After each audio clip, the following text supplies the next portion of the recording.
আজকে আমার জীবনের প্রথম আমার প্রোগ্রামে আমার বাবা বাম পাশে বসে আছে। আমার 14 গোষ্ঠী যা আছে, আমার ফুফা, আমার ফুফু, আমার দাদা, আমার দাদি, আমার নানা নানি, everyone they are from Khulna. সবাই খুলনার মানুষ এবং সবারই জন্ম খুলনাতে। এবং আরো অবাক করা বিষয় হচ্ছে আমার দাদার যে কবরটা এটা খুলনাতে। এটা হচ্ছে কোন জায়গা আপু? বসুপাড়া গোরস্থান, ওখানে আমার দাদার কবর হয়েছে। আল্লাহ আমার দাদা জানকে জান্নাতুল ফেরদাউসের উঁচু মাকাম নসিব করুক, পড়া আমিন। তো আমি খুলনার সন্তান, খুলনা আমি কখনো আসি নাই, তো আমার খুব ইচ্ছা যে খুলনা একদিন যাব।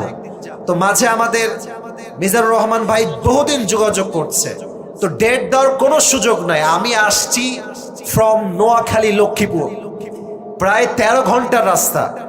রাত 12টায় গাড়িতে উঠেছি, একাধারে গাড়ি চলেছে।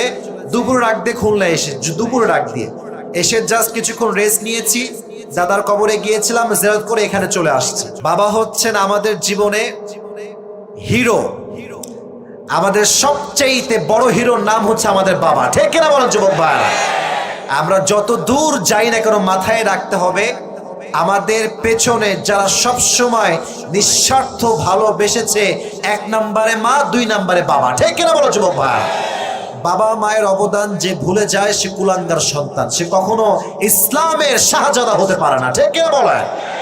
তো আমি আমার বাবার জন্য মন থেকে দোয়া করি, আল্লাহ আমার আব্বাজানকে নেক হায়াত দান করুন, সকলে পড়ে আমিন। মা বোনেরা ঠিক থাকলে যুবকরা ঠিক, মেয়েরা নষ্ট হয়ে গেলে যুব সমাজও নষ্ট হয়ে যাবে। দেখবেন একজন মেয়ে যখন রাস্তা দিয়ে বেপর্দায় হেঁটে যায়, তার বেপর্দার জন্য শুধুমাত্র যুবকদের চোখ নষ্ট হয় না, একজন মুরব্বী আব্বাজানের চোখটা পর্যন্ত নষ্ট হয়ে যায়। ঠিক কিনা বল? আর আমাদের দেশে তো বেপর্দা মেয়ে একদমই নাই, খুলনায় তো একদমই নাই, তাই না? কথা বলেন যুবক ভাইরা, আছে না নাই? আছে। এই সমস্ত মেয়েরা কিন্তু মুসলিম ঘরেরই সন্তান।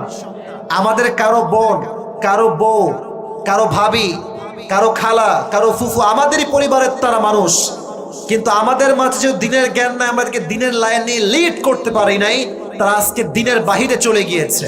তো আমাদের কথা একটা, নারী যদি পর্দাশীল হয় তার দাম আল্লাহর কাছে আকাশচুম্বী বেড়ে যায়। ঠিক কিনা বলো যুবক ভাই? তবে আরেকটা বিষয় আমি মেয়েদেরকে উল্লেখ করেই বলবো, বোনদেরকে আমি প্রচন্ড পরিমাণে সম্মান করি এবং মেয়েরা জানে হয়তো বা বোনরা জানে যে আমি Asif always I respect the women from my heart. Really, I'm to be honest with you. আমি সত্য কথা বলছি, মেয়েদেরকে আমি সম্মান করি। আর আল্লাহ আমাকে 2টা বোন দিয়েছে, একটা বড় বোন, একটা ছোট বোন। যার বোন আছে সেই বোঝে বোনটা কত বড় নেয়ামত। ঠিক কিনা বলো যুবক ভাইরা? তো আমরা বোনকে সম্মান করি, মাকে আমরা সম্মান করি। আমার কথা হচ্ছে বোনদের জন্য একটা মেসেজ, এটা দিয়ে আমি আমার তাফসিরে কামব্যাক করতে চাই। যেই তাফসিরটা আমি আজকে পেশ করবো, ওখানে কামব্যাক করব। এই মেসেজটা শুধুমাত্র মেয়েদের জন্য নয়, it's also specially for the young people, those who R here. মেয়েদেরকে বলবো, মেয়েরা বিয়ের সময় আসলে টাকা পয়সা বাদ দিয়ে চরিত্রবান যুবককে একটু বেশি প্রাধান্য দেওয়ার ট্রাই করবেন। পুরো দেশে আমি দেখতে পাচ্ছি, আবেগ দিয়ে না বিবেক দিয়ে। সিট ডাউন, সিট ডাউন, একটু পরে তাকবীর দিস বাবা, একটু পরে। আমি আগে কথাটা বলতে দে, হ্যাঁ, আমাকে শেষ করতে দেন। আমি অনেক মেয়ে দেখেছি যারা টাকার জন্য বুইড়াকে বিয়ে করতে 1 সেকেন্ড দেব তারা করে না। আচ্ছা, এই দেশে কি যুবকের অভাব পড়ছে যুবক ভাইরা? এরা কথাই করে পড়ছে, অভাব পড়ছে। তোমরা কি বুইড়ারা যুবক? আপনারা কি বুইড়ারা যুবক ভাইরা? আছে। এত যুবক থাকতে মেয়েরা টাকলাকে কেন বিয়ে করে, এটা আমার মাথাতেই ধরে না। হ্যাঁ, একটা কারণ আছে। It's all about money matter and nothing else. টাকার জন্য অনেক মেয়ে বিয়ে করে। তো আমি তাদেরকে একটা মেসেজ দিব, টাকার জন্য বিয়ে করলে আপনি বুইড়াকে পাবেন, আর চরিত্র দেখে বিয়ে করলে আপনি যুবকও পাবেন, চরিত্র পাবেন, আপনার মনের সুখটাও খুঁজে পাবেন। ঠিক কিনা বলেন? আল্লাহ প্রত্যেকটা মেয়েকে চরিত্রবান যুবককে বিয়ে করার তৌফিক দান করুন, সকলে পড়া আমিন। এটা আমার বোনদের জন্য মেসেজ, মেহেরবানি করে টাকা পয়সা নয়। ফাদফর বিযাতি দ্বীনি তারিবাত ইয়াদাক। The Prophet says in this hadith, become successful by selecting the one who has religion, character and conduct. তোমরা বিয়ে করো সেই মানুষকে যার চরিত্র ভালো, যার চরিত্র, তাকে বিয়ে করলে তুমি দুনিয়াতেও সফল হবা, আখিরাতেও সফল হবা। সুবহানাল্লাহ পড়বেন না আপনারা সবাই? আল্লাহ আমার প্রিয় মা বোনদেরকে এটা বোঝার তৌফিক দান করুন, সকলেই পড়া আমিন।